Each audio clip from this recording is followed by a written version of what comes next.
This last week was personally difficult. Saying goodbye to a lively and enjoyable cousin who died suddenly in his 40s was soul-searchingly emotional.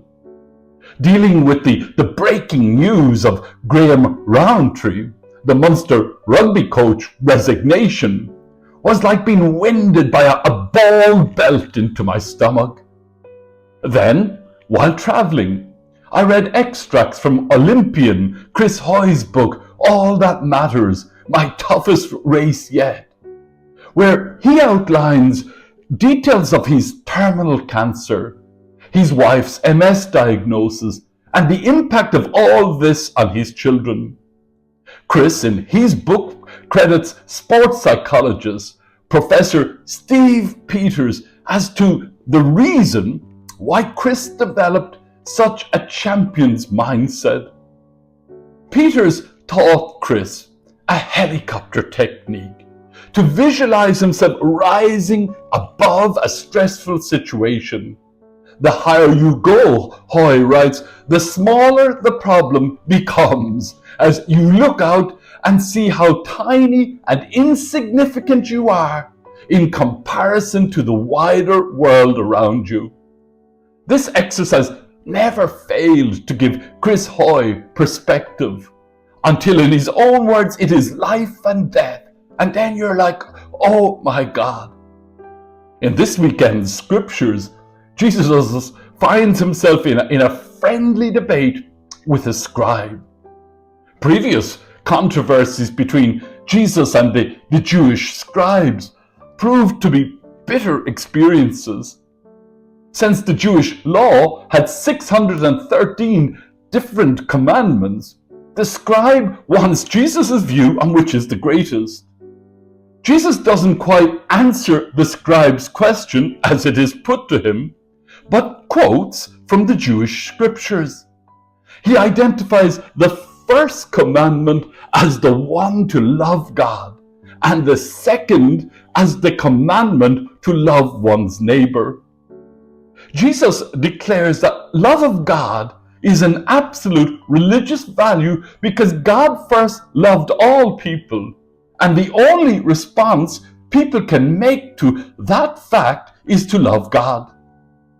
Jesus also makes love of the neighbor into another way in which God is loved.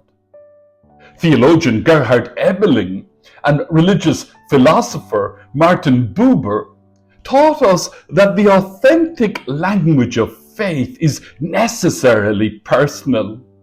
Ebeling warned against a naturalistic, objective, object-orientated language about God.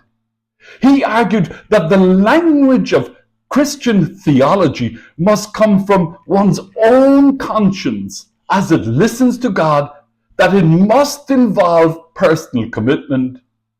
If God is not a personal thou for us, but only a he or an it, an object about which we can speak interpersonally with detachment, without personal involvement, objectively, then we are not talking about God, but about an idol. Psychologist Viktor Frankl admits in his reflections that sometimes when he prays, he wonders if he is only talking to his higher self. But this doubt does not weaken his faith in his sense of trust. He writes, if there were to be a God, then he would not take it further amiss if someone mistook him for his own self and renamed him thereupon. Psychologist Freud, his biographers, write of how he resisted the mystical oceanic feeling of listening to music, fearing the vertigo that the intense experience of beauty might inflict on his rational, skeptical ego. The book of Deuteronomy this weekend offers us words that are to be written on our hearts by declaring that the God of our worship is a personal God. The letter to Hebrews reassures us that Jesus intercedes for us. In the gospel, Jesus calls us to look beyond self-interest towards the needs of others. Sports psychologists hint at the power of the mind, but faith persuades that death will not have the last word, that the life of each of us and the history of humanity will not end as a plunge into the void, but that it will undergo some transformation unimaginable to us here now into something very important also for our life here. That my cousin Mark flourishes in the presence of God, that we lovingly pray for Chris Hoy's family. I pray to our personal God. Amen.